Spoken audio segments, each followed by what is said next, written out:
kami agungkan dalam hidup kami. Terima kasih atas segala kebaikan-Mu Tuhan. Kami mengakui hari ini tanpa Tuhan kami tidak bisa melakukan apapun di hidup ini. Kami butuh Tuhan dalam hidup kami. Kami butuh Tuhan dalam setiap langkah kami. Kami butuh Tuhan untuk melakukan setiap perkara dalam hidup kami. Pegang tangan kami Tuhan, pegang tangan kami Roh Kudus. Bahkan hari ini Tuhan kami membuka hati kami untuk firman-Mu berbicara, sampaikan apa yang Tuhan mau. Bukan hanya itu, berikan kami kekuatan untuk menjadi pelaku-pelaku firman-Mu. Karena itulah yang Tuhan mau dari hidup kami. Terima kasih Bapa, urapi hamba-Mu yang tidak ada apa-apanya, urapi setiap kami.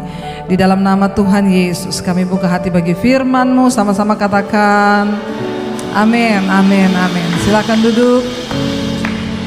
Iya, haleluya. Terima kasih ya buat kesempatan saya boleh ada di tempat ini. Seluruh jemaat juga, buat Bapak Gembala, Pak Freddy dan juga Ibu. Terima kasih buat seluruh keluarga di tempat ini. Saudara, ya kita percaya bahwa tanpa Tuhan kita tidak akan pernah bisa melewati hari demi hari. Bahkan hampir 2 tahun ya kita menjalani masa pandemi. Kalau kita masih ada sampai hari ini itu semua karena anugerah. Mungkin kita melihat orang di sekeliling kita, tetangga kita, bahkan saudara kita ada yang dipanggil Tuhan. Tapi kalau kita masih ada sampai hari ini, mari kita bertanya, kenapa kita masih hidup? Kalau kita masih ada sampai hari ini, mari kita bertanya, kenapa aku masih hidup Tuhan? Sebaliknya ketika kita melihat ada orang yang sudah dipanggil oleh Tuhan di masa pandemi, ya kita pun harus bertanya, kenapa dia yang dipanggil dan bukan aku? Gak main-main loh saudara, 2 tahun. Saya 2 kali kena COVID, bintang 2 saya. Bintang 2 COVID yang terakhir ya di bulan Juni itu kita kena yang varian Delta. Jadi karena saya waktu itu pulang ke Solo, saya ada pelayanan di Surabaya, saya mampir di Solo. Ketika saya mampir, kakak ipar saya sudah masuk rumah sakit karena COVID umur 48 tahun. Waktu kami pulang dari Surabaya, mampir sehari di rumah mertua, dapat kabar dia meninggal di rumah sakit Dr. Un. Ya, saudara, ya umur 48 tahun gak ada sakit bawaan, cepat sekali. Kira-kira hanya seminggu di grup masih saya kena COVID satu keluarga. Ya berdoa, Mas makan loh ya, minum ya. Gak bisa mual, tetap paksa makan, tetap paksa minum, gak bisa. Berapa hari tiba-tiba lemes, ya udah dibawa ke rumah sakit sesak napas. Dan waktu saya pulang dari Surabaya, rencana cuma nginap semalam di rumah mertua, besoknya mau balik ke Jakarta, kakak saya meninggal.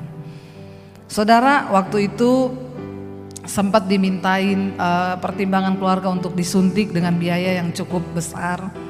Ya bagaimana keluarga setuju enggak? Ya kita bilang ya kalau itu mendatangkan kebaikan, iya, karena kalau enggak disuntik dokter tidak bertanggung jawab.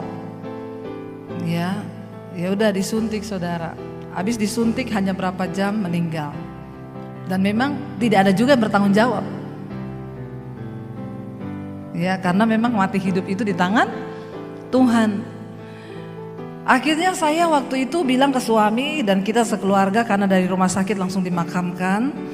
Kita udah sepakat, kita tidak boleh ada yang pergi ke keluarga, ke kakaknya suami saya ini di daerah Gading sana. Kita, karena mereka satu keluarga juga positif. Jadi kita harus berhikmat, nggak boleh pergi. Ya udah kita tinggal di rumah mertua sambil menunggu pengurusan. Saya dikabarin dari tetangganya sana, dikabarin ke rumah mertua. Ini keluarga nggak ada yang datang lihat. Kenapa? Ini kakakmu sudah lari-lari di jalan loh. Ya, dia nangis gitu, udah teriak-teriak di jalan, nggak ada yang beri kekuatan. Semua tetangga ngintip dari jendela, saudara. Karena semua takut kena COVID. Saya bilang ke suami saya, ya disinilah tugas kita harus berfungsi loh. Sebagai saudara dan juga hamba Tuhan, dia membutuhkan kekuatan. Saya ajak suami saya, ayo kita ke sana. Suami saya nggak berani. Saya bilang ya kalau kamu nggak berani, antar aja saya ke sana. Kamu tunggu di mobil. Tuhan tahu lah kita tidak mau mencobai. Kasihan loh, akhirnya saya pergi saudara, ya sudah memberikan kekuatan, ya dia nangis lah saudara di situ walaupun pakai masker, ya tapi jangan mencoba adegan ini saudara. Ini hanya dilakukan oleh orang yang beriman sungguh kepada Tuhan. Ya, saya peluk dia saudara, dia nangis, dia di pundak saya, kasihan saudara karena saya bisa merasakan, bayangkan umur 48 tahun, gak ada yang bayangkan kan tiba-tiba meninggal. Tapi dia bilang dia mimpi malam itu sebelum suaminya meninggal, mereka berdua, suaminya ajak dia ke pesta pernikahan. Lalu ya suaminya ajak, ayo kita masuk ke dalam pesta. Kata istrinya gini, kita berdua ini lagi kena COVID loh. Nanti kalau kita masuk orang-orang di dalam juga kena COVID. Suaminya bilang, ya kamu masih kena COVID, saya udah sembuh. Jadi saya aja yang masuk. Jadi suaminya masuk, istrinya tinggal di luar. Akhirnya besoknya meninggal. Saya bilang sama suami saya, makanya kalau mimpi itu dengar-dengaran sama istri. Ya bapak-bapak ya. Ya kalau istri bilang gak usah masuk, jangan masuk. Ya. Berapa malam akhirnya kita pulang ke Jakarta. Saya pulang ke Jakarta itu di jalan suami saya udah berasa gak enak badan. Sampai di Jakarta bener ya demam saudara. Demam, udah minum obat ya, tapi tetap nggak enak badan ya, dan akhirnya saya paksa suami saya, kita periksa ke dokter karena dia udah mual, udah pusing, udah nggak enak badan, tapi nggak batuk loh, nggak pilek, cuma pencernaannya itu yang terganggu. Akhirnya kita periksa, dokter bilang, ya ini penyakit langganan bapak sih, bapak kecapean dan ini radang usus. Jadi saya kasih obat, pulang minum obat makin jadi muntah terus nggak bisa berhenti. Kakak ipar saya telepon dari Solo, Dep kamu semua harus PCR. Kenapa? Kita di sini semua positif. Lalu saya bilang ya udah kita PCR. Saya PCR dengan suami, anak-anak semua negatif, kita berdua yang positif. Saya merawat suami saya.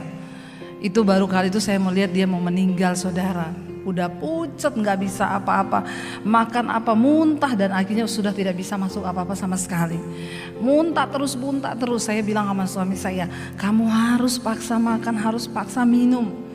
Kalau sampai kamu sesek dibawa ke rumah sakit, mati loh. Karena bukan apa-apa, nggak ada yang urus saudara. Kalau di rumah sakit kan siapa yang kasih dia minum? Padahal kan orang COVID itu nggak boleh kering tenggorokan, itu harus minum terus air hangat. Lalu saya tuh dapat hikmat saudara, suami saya itu kan suka pisang, jadi saya kasih dia pisang, nggak muntah. Dia makan pisang habis 3 tuh, akhirnya mulai kuat saudara. Tapi begitu suami saya mulai enak badannya, dia udah mulai sehat, saya yang kena, saya sesak napas saudara. Malam itu, tapi kita nggak pernah ngomong tuh di mesbah doa kalau kita kena COVID. Kita diam. Beberapa kali saya bilang ke suami, saya nggak usah paksa, kita nggak usah pelayanan lah malam ini. Dia bilang nanti kalau nggak pelayanan orang tahu loh kita sakit. Ya nggak apa-apa lah, orang memang sakit kok. Nggak. Pokoknya suami saya bilang selama napasku masih berhembus, aku mau tetap melayani Tuhan. Pernah sekali di depan laptop dia muntah saudara, dan itu laptop basah semuanya. Ya udah saya tetap, abis itu selesai mesbah doa saya duduk, mulai berasa badan gak enak, mungkin saya kecapek juga urus suami. Akhirnya saya sesak saudara, gak bisa napas, itu napas udah bunyi. Ada beberapa teman dekat saja yang tahu dan mereka sudah kabari, Bu, pokoknya ibu kalau ada apa-apa hubungi saya kasih rumah sakit, saya siapin semuanya. Waktu itu kita kena itu awal-awal Mei. Waktu itu Delta itu belum terlalu, Delta itu memuncak itu akhir Mei awal Juni. Setelah kita kena itu saudara. Saya dikasih resep obat sama teman saya dokter, ibu minum Avigan ya. Saya pergilah suruh orang cari Avigan di apotik. Waktu itu masih ada saudara. Harganya itu ya itu 900.000 10. Sehari saya harus minum 8. Sekali minum 8. Ya jadi minum itu 8 butir. Saya bilang sama suami, ya kalau orang gak ada duit sesek ya. Bukan karena COVID saudara, karena obatnya itu yang bikin sesek. Sesek bener saudara, satu hari kita harus minum 1,8 juta. Saya akhirnya minum 1 hari tok. Saya bilang sama suami gak usah diterusin, bisa sesek bener kita. Jadi kita minum 1 hari doang saudara, itu obat antivirus. Dan setelah itu waktu kita udah sembuh itu obat jadi 15 juta. Waktu lagi tinggi-tingginya COVID. Akhirnya saya sesek, di otak saya mikir nih, aduh hubungi siapa ya biar bisa nolong temen dokter atau pengusaha yang bisa cariin rumah sakit. Tiba-tiba saya duduk di studio saudara, udah setengah mati bernapas, iblis ngomong, kayak iparmu. Bentar lagi kamu gak bisa napas, malam ini kamu gak bisa tidur, kamu dibawa di rumah sakit, dikasih ventilator, bentar lagi mati. Saya mulai terintimidasi saudara, karena memang kami terintimidasi saat itu, karena baru beberapa hari melihat dengan mata kepala sendiri ipar saya meninggal. Akhirnya saya duduk, tiba-tiba saya ingat perkataan saya sendiri, hidup matiku bukan di tangan COVID tapi di tangan Tuhan. Lalu Roh Kudus ngomong, kamu tuh hamba Tuhan, kenapa bingung mau cari orang, cari dokter, cari manusia yang bisa tolong? Angkat perjamuan kudus malam ini. Terus saya bilang sama suami saya, Tuhan ingetin kita perjamuan. Suami saya bilang, iya aku juga barusan dapet itu di hati. Ayo kita perjamuan. Kita perjamuan berdua di kamar saudara, kita angkat perjamuan. Lalu kami berdoa. Saudara tahu setelah selesai perjamuan saya plong napas saya. Benar-benar tidak ada tersumbat apa-apa, napas saya plong. Waktu malam saya tidur nyenyak tanpa batuk malam itu. Jam 2 tiba-tiba saya kepengen muntah, saya bangun lari ke kamar mandi. Saudara tahu itu riaknya itu keluar semua dan besoknya saya sembuh total. Itu Tuhan dahsyat banget. Saya berakhirnya ketika kami sembuh, saya tuh sempat nanya, Tuhan kenapa Tuhan izinkan kami kena lagi loh? Dulu sudah pernah kena, sekarang kena lagi. Tuhan bilang ini varian baru. Jadi kamu mesti rasa supaya kamu bersaksi. Karena saat itu ternyata benar waktu selesai saya kena itu delta merajalela dan memang membunuh usia 40-an tahun itu di Jakarta. Rumah sakit penuh setelah kami kena, obat nggak ada. Saya bersaksi di mesbah doa, perjamuan. Saudara, beberapa orang itu bersaksi kepada saya, Bu, benar-benar kami dikuatkan. Ada seorang ibu yang bersaksi di mesbah doa, waktu itu suaminya sudah sesak karena rumah sakit penuh, nggak ada tempat lagi. Suaminya panggil dia ngomong, ada asuransi ya buat anak sama kamu itu di sini. Dia sudah kasih wasiat-wasiat, ini nanti, ini begini. Istrinya udah nangis dong karena suaminya udah mulai sesek ngomong. Lalu istrinya tiba-tiba ingat, dia bilang, Pak, kan Bu Debbie kesaksian dia juga sesek, mereka perjamuan. Kalau Papa masih bisa pimpin perjamuan, ayo Pak kita perjamuan. Mereka satu keluarga kena tapi suami yang parah. Akhirnya mereka perjamuan malam itu. Dan istrinya bersaksi, Ibu setelah perjamuan suami saya plong, dia muntah-muntah keluar semua riaknya dan besok dia sembuh. Tuhan itu dahsyat. Saya mendengar banyak sekali kesaksian orang-orang yang juga mengalami hal yang sama. Bahkan seorang ibu sudah waktu rumah sakit penuh dia pakai tabung oksigen. Dia bilang waktu itu kan mau isi tabung aja bingung saudara. Ya, yang perusahaan yang punya tabung oksigen aja meninggal karena nggak kebagian tabung. Loh coba bayangkan loh. Jadi kan berarti hidup mati itu bukan karena kekayaan, bukan karena apapun, tapi karena kasih karunia Tuhan. Lalu ibu itu bersaksi kepada saya, ketika dia cuma dipinjemin tetangganya satu tabung kecil. Lalu akhirnya dia saudara mulai dipasang tabung itu kan. Dia bilang, Ibu itu tabung kecil dan oksigennya itu semakin sudah mau habis. Jadi dia sesek napas, pakai oksigen bernapas dan matanya terarah terus di tabung itu. Jadi dia berkata begini, bentar lagi aku mati, udah mau habis nih aku oksigen. Bentar lagi aku mati. Dia bilang, tiba-tiba saya dengar mesbah doa Bu malam itu. Waktu saya putar mesbah doa, ibu ngomong, hidup matimu bukan karena COVID, hidup matimu bukan tergantung tabung oksigen, tapi hidup matimu itu Tuhan yang beri oksigen bagi kita. Lalu imannya bangkit saudara. Dia bilang, saya tidak lagi melihat di tabung itu Bu, tapi saya memandang kepada Tuhan. Saya imani dan ibu tahu belum sempat habis, tabung udah dicopot, saya disembuhkan sama Tuhan. Tuhan itu ajaib. Saudara, ya kenapa begitu banyak orang tidak bisa mengalami mujizat? Karena imanmu tuh mati. Karena engkau tidak sungguh-sungguh menghidupi setiap firman yang Tuhan sampaikan. Mari kita menjadi orang Kristen yang menghidupi firman. Dan hari-hari ini bahkan ada begitu banyak yang tanya kepada saya, bagaimana kita menjalani tahun depan Bu? Banyak sekali pendeta yang meramalkan bahwa tahun ini akan terjadi ABC. Saya bilang jangan dengar ramalan, dengar firman Tuhan. Kenapa? Pendeta bisa berubah ramalannya. Tetapi Alkitab, firman Tuhan tidak pernah berubah. Dan dia sanggup melakukan apa yang Tuhan suruh. Saya berkatakan, tahun ini apapun yang saudara dengar, tetap imani firman Tuhan. Karena Tuhan berkuasa melakukan firman-Nya dalam hidup kita.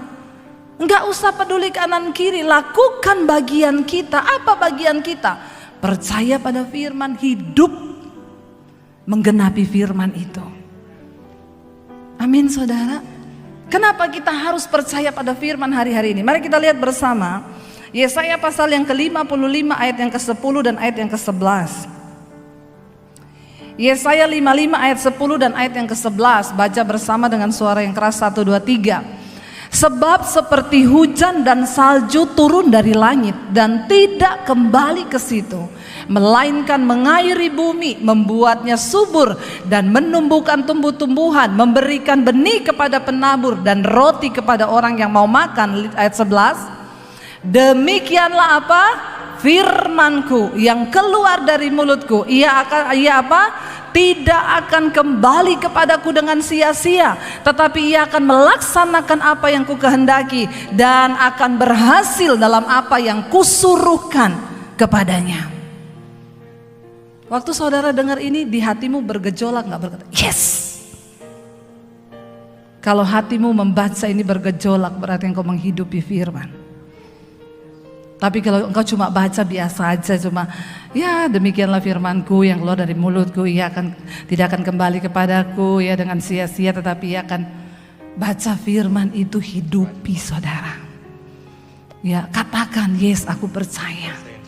Seperti hujan dan salju yang turun dari langit dan tidak pernah kembali ke sana, tetapi mengairi bumi, membuatnya subur, membuat tanaman dan tumbuh-tumbuhan tumbuh. Demikianlah firman Tuhan. Ayo kita jadi orang Kristen yang mengimani firman yuk. Jangan cuma jadi Kristen agamawi yang beribadah masuk keluar tapi tidak pernah mengalami kuasa firman. Perkatakan firman itu. Kenapa saya mau bersaksi kepada saudara? Saya sudah mengalaminya. Tidak ada perkara yang terlalu sulit bagi Tuhan. Tidak ada yang sukar bagi firman-Nya. Nah, ayat ini berkata, Tuhan berkata, demikian juga firmanku, ya tadi di atas ayat 11 berkata, tolong ditayangkan lagi, tidak usah dihapus ya. Demikianlah firmanku yang keluar dari mulutku, ku huruf besar di sana, mulut Tuhan, tidak akan kembali kepadaku dengan sia-sia, tetapi ia, firman itu akan melaksanakan apa yang ku kehendaki, ya, dan dia akan berhasil dalam apa yang kusuruhkan kepadanya. Kalau firman Tuhan berkata, aku menyertai kamu dan akan membuat apa yang dilakukan dengan tanganmu berhasil, tidakkah saudara percaya bahwa itu ya dan amin? Amin saudara. Mari kita sungguh-sungguh menghidupi, berhenti menjadi orang Kristen yang cuma mendengar tetapi engkau tidak menghidupi. Saya bersaksi tadi pagi, awal pandemi saya bilang ke suami, hal yang terburuk adalah kita pulang Solo, jual rumah di Jakarta. Tapi kita patut bersyukur, masih ada yang bisa kita jual. Dulu enggak ada yang bisa saya jual. Ya, saya enggak punya emas batangan, punyanya satu Mas Daniel. Ya, timbangannya berat sih 80. Ya, tapi kalau Mas murni kan semakin berat semakin mahal. Mas Daniel enggak, makin berat makin turun harga. Ya, Saya bilang nggak ada yang bisa kita jual dulu. Sekarang kita bisa jual rumah, ada mobil. Di masa pandemi kita nggak tahu bagaimana kita menjalani hidup. Tapi saya bersyukur Tuhan ada yang bisa saya jual. Tapi ternyata Tuhan bilang kamu tidak perlu jual. Ya, saya mau bersaksi kemarin tanggal 1 kita naik rumah baru di Jakarta. Itu semua karena Tuhan. Rumahnya dilengkapi dengan kolam renang dan baptisan. Sekarang udah beberapa, Bu saya mau baptis, Bu saya mau baptis. Siap, di rumah saya sudah ada tempat baptisan. Dulu saya bingung, kalau orang mau baptis cari kolam renang kemana ya. Dari Singapura telepon, Bu saya mau baptis Bu. Ibu belum dibaptis? Sudah Bu, tapi dulu percik, sekarang saya mau baptis selam. Dan kenapa ibu mau dibaptis? Saya mau menggenapi firman Tuhan. Saya bilang oke, saya lagi ada di Bandung sekarang, ibu di mana? Baik Bu, saya terbang ke Indonesia, ibu lagi ada di hotel apa, saya cari ibu. Cuman datang baptis pulang ke Singapura saudara, untuk menggenapi firman Tuhan. Saya melihat bagaimana Tuhan bekerja. Saya kemarin pelayanan di New York, ada seorang ibu telepon saya, Bu Debbie, aduh saya sangat bergembira tahu ibu ke New York. Kenapa? Tuhan menjawab doa saya Bu. Kenapa? Saya mau dibaptis Bu, rencana tahun depan saya mau pulang ke Indonesia. Saya mau cari ibu untuk baptis saya. Tapi Tuhan begitu baik, Tuhan yang kirim ibu datang ke New York untuk baptis saya. Di New York saya baptis orang di laut saudara. Kenapa? Karena firman Tuhan mengubahkan. Dia bilang saya dengar khotbah ibu, hidup saya diubahkan Bu. Saya baru tahu bagaimana menjadi Kristen yang benar untuk menghidupi firman Tuhan. Dan saya diubahkan, bukan cuma diubahkan, saya melihat bagaimana pemeliharaan Tuhan di dalam hidup saya. Saya mau dibaptis untuk menggenapi firman. Baptis saudara. Ini udah pada banyak yang masuk, Bu mau baptis dong, siap, di rumah saya udah siap kolamnya. Kapan mau dibaptis? Nanti akhir bulan sudah ada 2 orang yang mau baptis. Cuma demi apa? Kami mau menggenapi firman. Saya bersyukur di mesbah doa itu setiap hari jemaat yang menyaksikan 70.000 ya, pagi malam 70.000. Dan itu dari berbagai denominasi gereja. Makanya kalau kemarin ada yang telepon saya dari satu kota, Bu saya mau buka gereja, saya mau ibu yang tahbiskan dan ibu yang jadi gembalanya. Oh maaf, saya belum terpanggil untuk menjadi gembala di gereja lokal, tetapi saya menjadi gembala online. Buat semua saudara. Ya, jadi saya tidak mentahbiskan gereja. Tapi mungkin saya akan pikirkan nanti ke depan kita bikin mesbah doa di Makassar, di Manado, di beberapa tempat sampai ke luar negeri saudara. Januari ini saya udah diundang ke LA, ada 100 gereja yang pengen diberkati. Saya bilang belum, saya masih fokus untuk menyelesaikan studio sampai Februari, mungkin Maret atau April baru saya bisa ke sana. Satu yang membuat saya bergembira, mendengar orang-orang diubahkan karena firman. Karena firman mereka diubahkan. Ada beberapa orang yang sudah mau hancur rumah tangga, tapi kemudian istrinya meresponi firman, lalu dia mengimani bahwa suaminya bisa dipulihkan. Dan apa yang terjadi saudara? Suaminya bertobat kembali dan rumah tangga mereka dipulihkan. Saya mendengarkan banyak kesaksian. Ibu-ibu yang tadinya suaminya suruh doa aja susah, tetapi karena melihat, saya bilang, Bu, ibu tidak usah paksa suamimu berubah. Nggak ada satu orang pun yang sanggup mengubah hidup orang, Bu. Ibu fokus kepada dirimu, rubah dirimu sesuai firman. Maka ketika engkau mengubah hidupmu, perubahanmu berdampak. Suamimu akan bertanya, siapa yang mengubah engkau? Lalu Bu, bagaimana suami saya ini selingkuh terus? Doakan bawa sama Tuhan. Sudah Bu, tapi Tuhan gak jawab-jawab. Doanya begini, Tuhan hajar suamiku Tuhan, supaya dia bertobat. Satu kali ada bapak-bapak telepon saya, ini pendeta Debbie Basir. Iya. Pendeta macam apa kamu itu? Kenapa Pak? Istri saya bilang ibu suruh dia doakan saya, hajar suamiku Tuhan, supaya dia mengerti kebenaran. Loh Pak, maaf ya, Bapak tuh jangan terlalu pede ya Pak. Kenapa Bu? Sorry Pak, Alkitab berkata Tuhan menghajar orang yang dikasihi dan dianggap anak. Kalau Bapak masih dikasihi dan dianggap anak, Bapak dihajar. Tapi kalau enggak dibiarin, nanti lu mati sendiri Pak. langsung teleponnya ditutup. Tit tit tit nit nit nit nit nit nit. Ya, maaf, kamu nggak ngerti firman. Tuhan menghajar orang yang Dia kasih dan dianggap anak. Kalau Dia masih mengasihi engkau, masih dihajar. Tapi kalau udah enggak, bahaya. Kita perlu kasih tahu kebenaran ini. Makanya saya sampaikan apa yang murni kepada umat Tuhan, kepada jemaat, supaya kamu tuh kita nih ngerti firman. Saya selalu bilang jangan titip doa sama pendeta. Saya di Amerika, gembalanya bilang, Bu nanti habis khotbah ibu bisa mendoakan jemaat yang minta didoakan. Oh enggak Pak, kalau itu jemaat yang ikut mesbah doa, mereka sudah tahu saya tidak pernah menerima titipan doa. Ngerti ya? Kenapa? Tuhan menunggu engkau secara pribadi datang kepada Dia. Saya tidak mungkin mendoakan mereka. Jadi Bu, enggak antri didoakan, enggak antri apa? Antri foto saja. Antri doa kagak. Saya enggak menerima. Apalagi ada yang datang, doakan suami saya Bu. Namanya siapa? Bambang Bu. Ada nama Bambang sini? Kayaknya banyak ya kalau di Solo. Saya bilang maaf Bu, saya tidak akan mendoakan suamimu Bu. Kenapa? Bisa goyah rumah tangga saya. Kalau saya berdoa buat suamimu ya, Tuhan Bambang, Tuhan Bambang. Suami saya lewat, siapa itu Bambang? Rumah tangga saya retak gara-gara mendoakan suami ibu. Dan saya tidak mungkin berdoa buat suamimu dengan hati, karena saya tidak mencintai suami ibu, amin. Doa yang seperti apa yang menggetarkan sorga? Doa yang lahir dari hati yang murni. Dan itu cuma bisa didoakan sama istrinya. Saya tidak mungkin berdoa buat Joko, buat Bambang. Siapa itu? Ya saya berdoa buat suami saya, Daniel Tuhan. Itu pun Daniel suamiku Tuhan. Ya puji Tuhan sekarang sih saya sudah tidak berdoa buat dia sampai yang minta pertobatan atau apa ya. Karena memang kita sudah sama-sama dalam Tuhan. Jadi ayo kita mengerti. Ayat ini berkata seperti salju dan air hujan yang turun dari langit tidak pernah kembali dalam bentuk salju atau hujan lagi naik ke atas. Tetapi dia mengairi bumi, memberikan kehidupan dan menjadi berkat bagi bumi, bagi tanah. Demikian firman yang keluar dari mulut Allah. Itu tidak dapat ditarik kembali.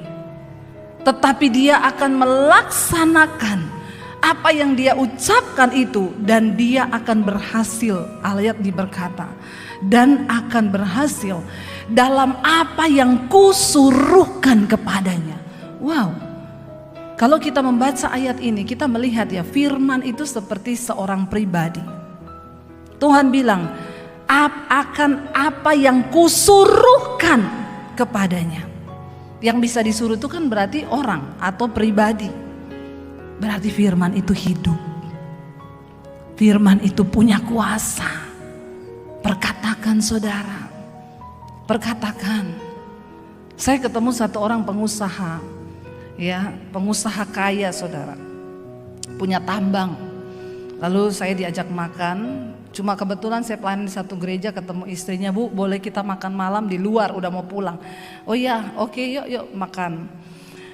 Makan, suaminya itu telepon terus. Biasakan orang kaya. Orang kaya itu telepon terus.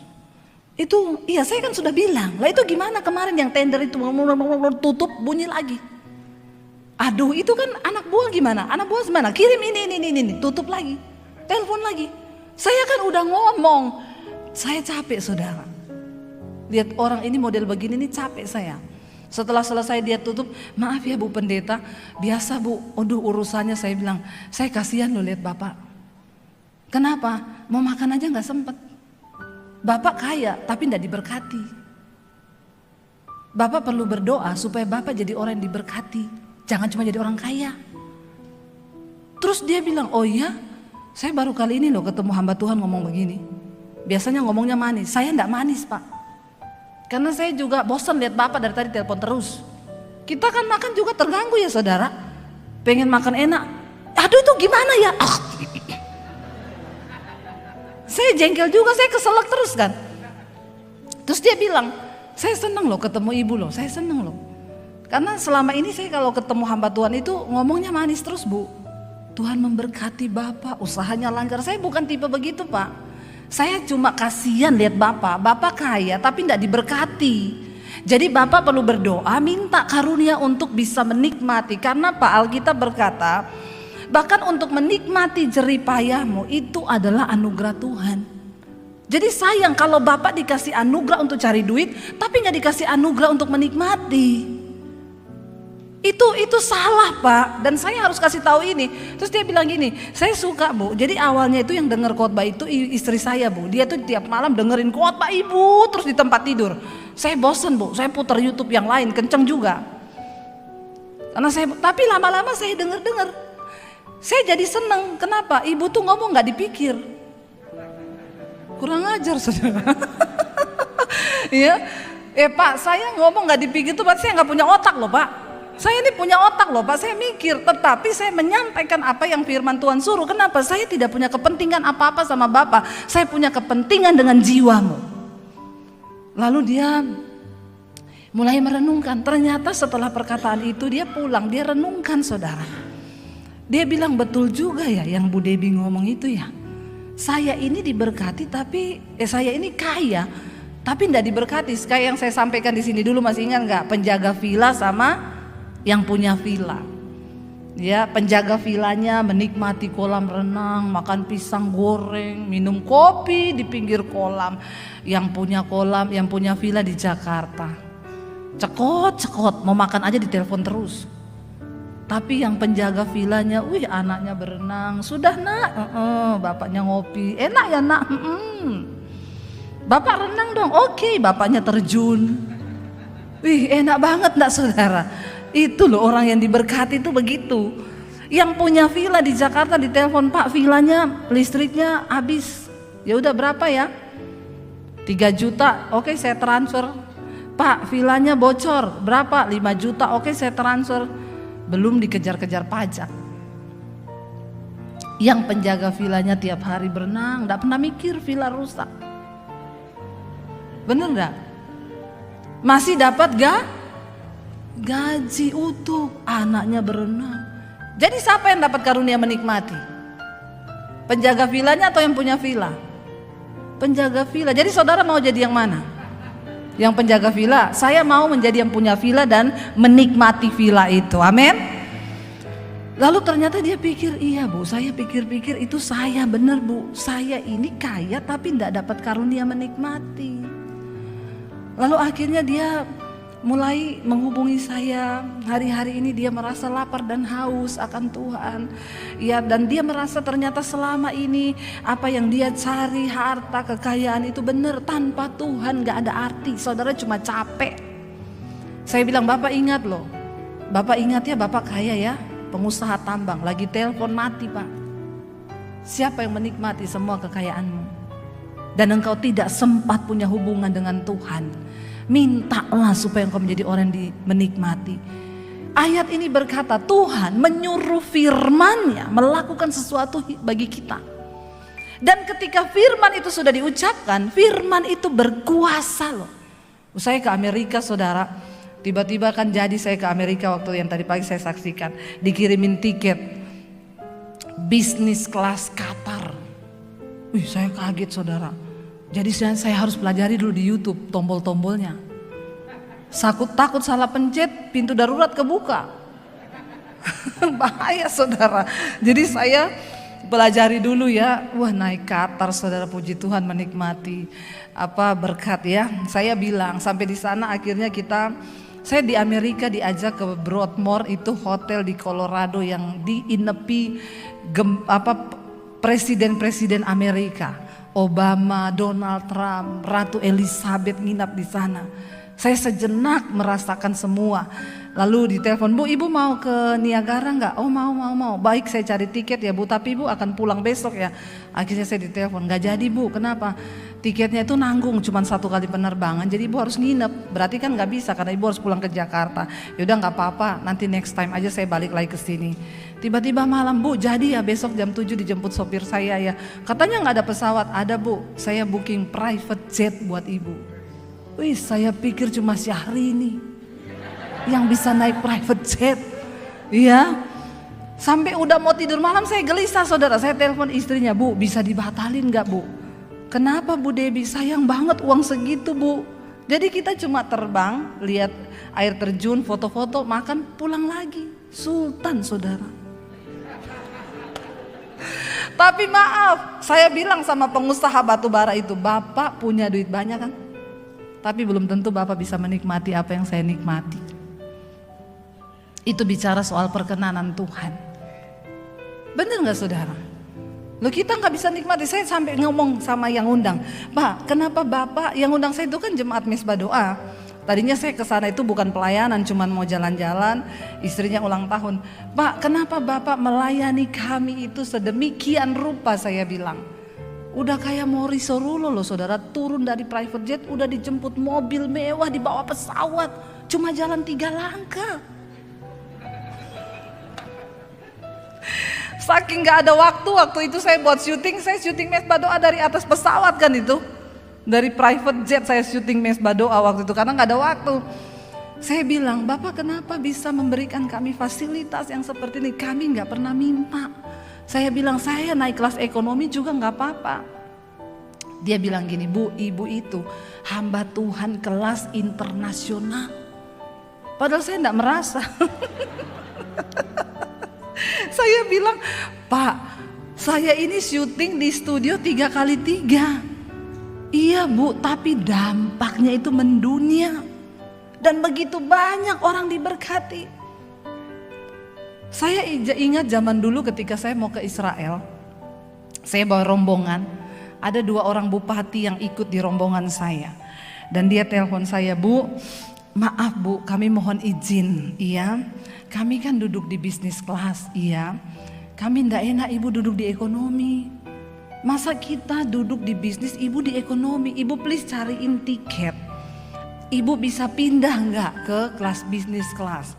Saya coba cek, mau kecekik saya lihat harganya saudara.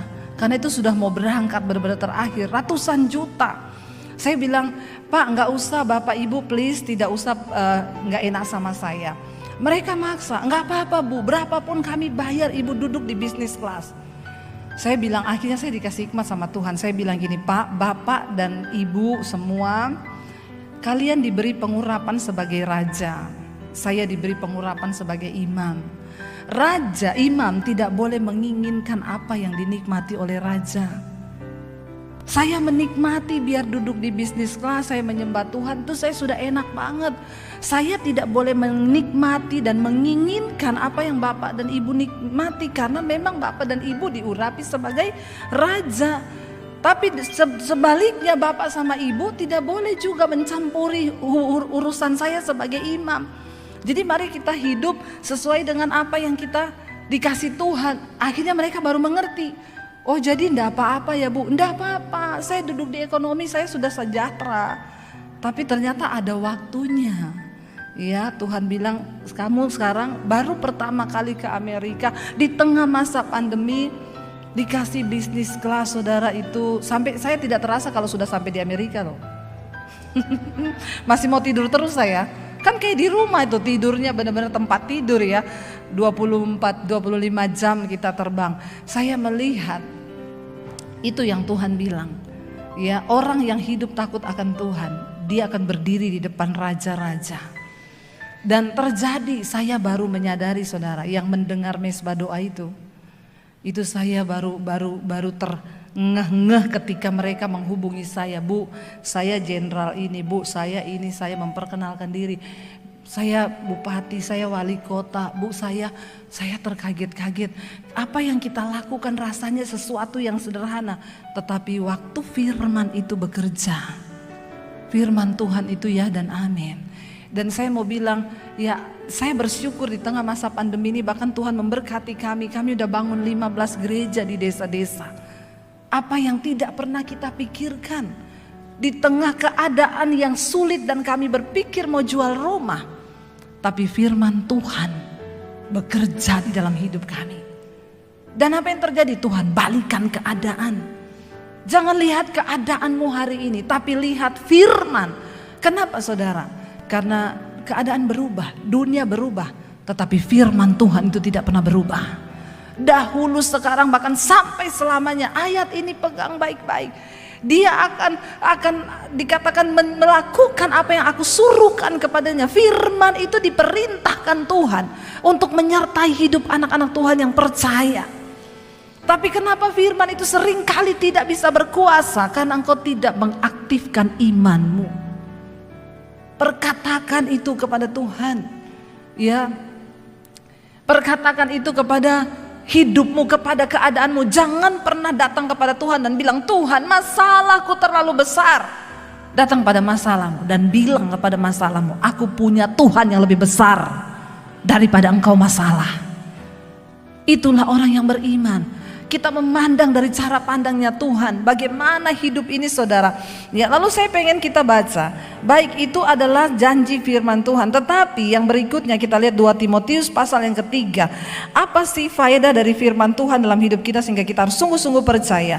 2 Timotius 3 ayat yang ke-15 sampai ayat yang ke-17. 2 Timotius 3 ayat 15 dulu, firman Tuhan berkata begini, saudara. 2 Timotius 3, ya ayat 15, baca sama-sama. Ingatlah bahwa apa? Dari kecil engkau sudah mengenal apa? Kitab suci yang dapat memberi hikmat kepadamu dan menuntun engkau kepada keselamatan oleh iman kepada Yesus Kristus. Ini diucapkan Rasul Paulus kepada Timotius sebagai anak rohaninya. Dia sedang memberikan sebuah kekuatan kepada Timotius. Kamu jangan goyah imanmu, jangan sampai terguncang karena banyaknya tekanan di dalam pelayanan. Tetapi Rasul Paulus memberikan kekuatan kepada Timotius sebagai anak rohaninya. Dia bilang, ingatlah, karena dari kecil engkau sudah mengenal kitab suci yang dapat memberikan hikmat kepadamu dan menuntun engkau kepada keselamatan. Yang pertama, firman Tuhan menuntun kita kepada keselamatan. Itu faedah firman Tuhan dalam hidup kita, saudara. Firman itu menuntun kita kepada keselamatan. Di luar sana ada begitu banyak orang sedang cari selamat, tapi kita sudah punya penuntunnya, yaitu firman Tuhan. Ayat yang ke-16 berkata, di sana dikatakan apa? Segala tulisan apa yang diilhamkan Allah memang bermanfaat untuk apa? Yang pertama, mengajar, ya, untuk menyatakan kesalahan, lalu untuk memperbaiki kelakuan, dan untuk mendidik orang di dalam kebenaran. Ada seorang ibu yang WA kepada saya, Bu Debbie, saya ini sebelum menemukan channel YouTube ibu, saya merasa saya orang yang paling benar, Bu. Saya merasa saya yang paling benar, sehingga di rumah tangga itu saya berantem dengan suami, saya berantem dengan anak karena saya merasa saya paling benar. Tapi ketika saya mendengar khotbah dan firman yang ibu sampaikan, saya baru menyadari ternyata saya orang yang paling banyak salah. Lihat loh, saudara, betapa bahaya ya kalau orang nggak ngerti firman. Saya ini Kristen dari kecil, Bu. Tapi saya baru mengerti firman yang benar waktu saya mendengarkan khotbah yang ibu sampaikan. Dia bilang, dulu saya merasa menjadi orang paling benar. Ketika saya mendengar firman yang benar yang ibu sampaikan, saya merasa menjadi orang yang paling banyak salah. Dan karena itu saya mulai minta Tuhan untuk ubahkan hidup saya. Firman itu yang pertama mengajar, sehingga orang yang tidak tahu itu akan dikasih tahu yang pertama kesalahannya. Susah kalau orang itu nggak pernah merasa salah. Susah kalau orang nggak tahu salahnya itu apa. Ya, anak saya itu lucu, saudara. Jadi kemarin gurunya telepon sama saya kan, terima raport kan, masih online. Bu, mau kasih tahu anak ibu ya, iya ini dia sudah bagus nilai ini. Cuma ada nilai satu ini bukan pelajaran matematika, pelajaran apa gitu, tetapi ada soal matematika di dalamnya. Ini dia cuma dapat nilai 7, Bu. Jadi dia harus meningkatkan diri supaya nanti ke depan dia bisa dapat nilai 8. Oh iya, Bu, nanti saya akan ini dorong anak saya. Selesai saya panggil anak saya, Dek, ini kamu kenapa dapat nilainya kurang, kata gurumu di sini. Ya lagian, Mam, pertanyaannya gini. Coba Mami jadi aku, Mami jawabnya gimana? Budi, ya, pada malam hari Budi disuruh untuk membawa galon gas, tabung gas, ya. Budi disuruh membawa 40 tabung gas, satu tabung berisi 25 kilo. Dan Budi harus mengangkat lewat lift. Nah, lift itu hanya bisa memuat berapa kilo. Pertanyaannya, berapa kali Budi harus bolak-balik ya? Kapan Budi bisa menyelesaikan pekerjaannya? Anak saya jawabnya apa saudara? 1 kali aja, yang lainnya besok karena udah malam. Bener sebenarnya anak saya kan? Loh dia gak salah loh saudara. Saya bukan membela anak saya, tapi kalau kita lihat dari cara pandang yang berbeda, kan tidak semua anak itu begitu dapat nilai itu dia mandangnya langsung. Kalau memang anaknya otak kirinya kuat, dia langsung oh ini berarti 3 kali ini 40 bagi itu berarti bagi ini, kan memang dia langsung dapat. Tapi berarti kan anak saya ini dia punya cara pandang yang berbeda kan. Dia jawabnya besok aja, sekali tok karena sudah malam. Saya bilang kalau mami gurumu tak kasih nilai 10 loh nak, nanti kasih nilai 100 kamu. Lo anak itu kan berbeda-beda saudara.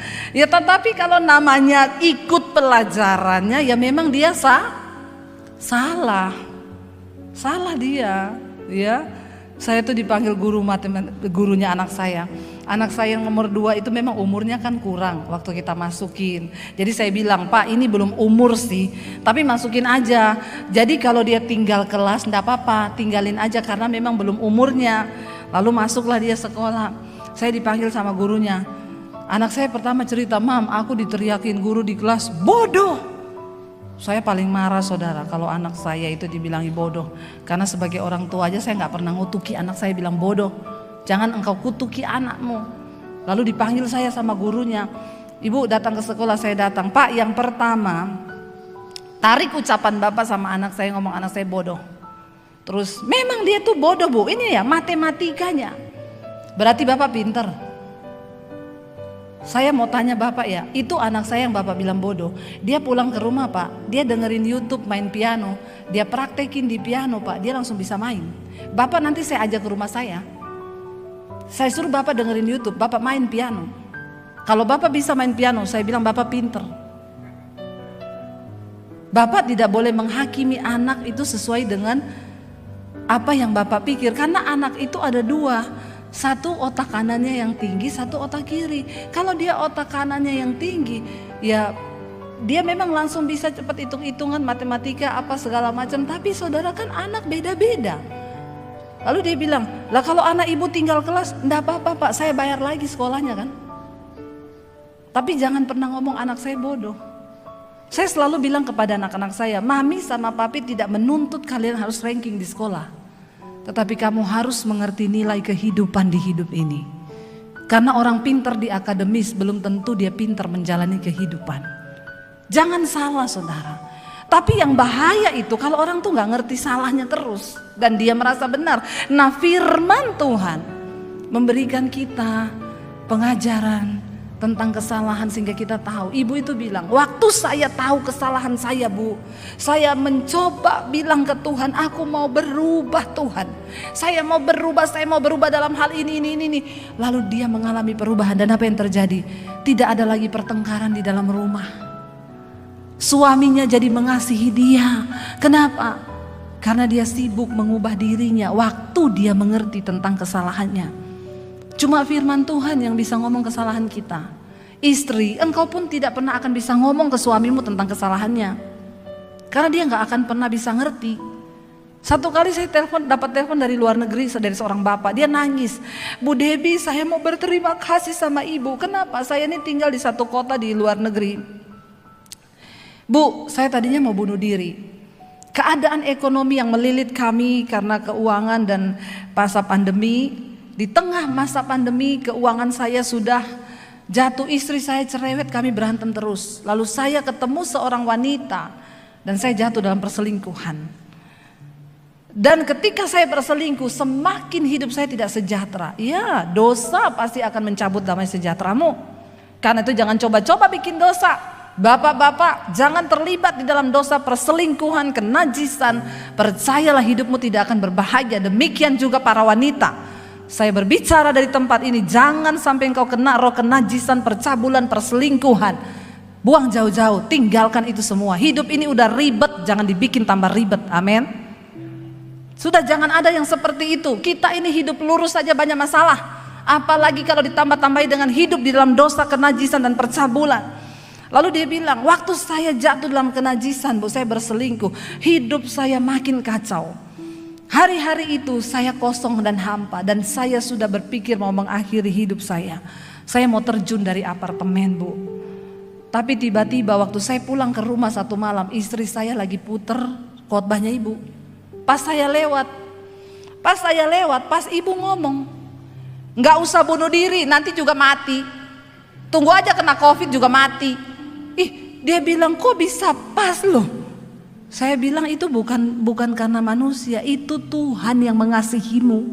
Makanya kamu dibikin masuk rumah itu pas supaya kamu mendengar. Jadi pas dia masuk, pas lihat khotbah saya, pas saya ngomong, nggak usah bunuh diri juga ntar juga mati kok. Tunggu aja kena COVID juga mati, ngapain sih ribet-ribet mau bunuh diri? Yang paling penting engkau harus lakukan hari ini adalah bertobat. Dia bilang, Ibu, waktu saya dengar itu saya kembali masuk ke mobil, saya nangis di jalan, Bu. Saya nyetir sambil nangis, saya mengalami Tuhan secara pribadi. Saya bertobat. Saya banyak mendengar, saudara, orang-orang yang putar khotbah di mobil itu mereka dilawat Tuhan. Kenapa? Firman. Apa yang Allah suruhkan kepada firman itu tidak akan pernah berlalu dengan sia-sia waktu engkau buka hati. Karena itu hari ini, saudara, bahkan dikatakan di sana, dan dia juga sanggup, bukan cuma menuntun kita dalam jalan kebenaran, bukan cuma menyatakan kesalahan, dia sanggup memperbaiki kelakuan. Kalau udah terlanjur rusak, firman sanggup memperbaiki. Tidak ada kata terlambat. Saya ini dulu rusaknya minta ampun, hancur babak belur. Waduh, kayak kalau besi itu kayaknya udah remuk, saudara. Tapi firman itu sanggup meluruskan kembali satu persatu. Diluruskan oleh firman. Tidak ada hidup yang terlalu hancur kalau engkau mau kembali melakukan firman Tuhan. Dia sanggup memperbaiki, bahkan mendidik orang dalam jalan kebenaran. Yang terakhir ayat 17 bilang apa, saudara? Dengan demikian tiap-tiap saudara dan saya ini diperlengkapi. Kita ini tiap-tiap manusia kepunyaan Allah. Kita diperlengkapi untuk apa? Setiap perbuatan baik. Hanya ketika kita mau menjadi pelaku firman, hidupmu akan berdampak bagi banyak orang. Saya selalu bilang kepada anak-anak saya, ayo, mami gak tuntut apa-apa, tapi yuk hidup berdampak bagi orang lain. Kalau buat dirimu aja kamu gak berdampak, bagaimana kamu bisa berdampak bagi orang lain? Saya bilang ke anak-anak saya, misalnya mami pun dipanggil Tuhan, hari ini mami mati, mami masih bisa bersyukur dan bersuka cita. Kenapa? Karena khotbah-khotbah saya di YouTube saya itu masih bisa menjadi berkat bagi generasi yang ada di bawah saya. Dan itu yang Tuhan mau dari hidup kita. Coba engkau pikir, kalau engkau mati hari ini, sudahkah engkau berdampak bagi istri, bagi anak, bagi suami, bagi orang-orang di dekat kita? Atau waktu kita mati mereka senang, yes akhirnya mati juga. Saking gak berdampaknya kita. Mari kita bertobat, saudara, dan kita jalani hidup ini dengan sungguh-sungguh di hadapan Tuhan. Saya undang para imam musik maju ke depan. Kita tidak tahu seberapa sulit hari ke depan, seberapa sulit tahun di depan kita. Yang kita tahu cuma satu, firman Tuhan itu tidak pernah berubah. Dahulu, sekarang, bahkan sampai selama-lamanya. Mari kita bangkit berdiri. Kita nyanyi pujian dulu ya. Firman-Mu Tuhan tiada berubah, dahulu, sekarang, bahkan sampai selama-lamanya. Hanya masalahnya dan persoalannya sekarang, maukah kita menghidupi firman itu dan membuat kuasa dari firman itu terjadi dalam hidup kita? Datang pada Tuhan, saudara, dengan iman. Katakan pada dirimu, firman Tuhan itu berkuasa mengubahkan keadaanmu, mengubahkan hidupmu. Angkat tanganmu pada Tuhan saat ini, katakan, firman-Mu Tuhan tiada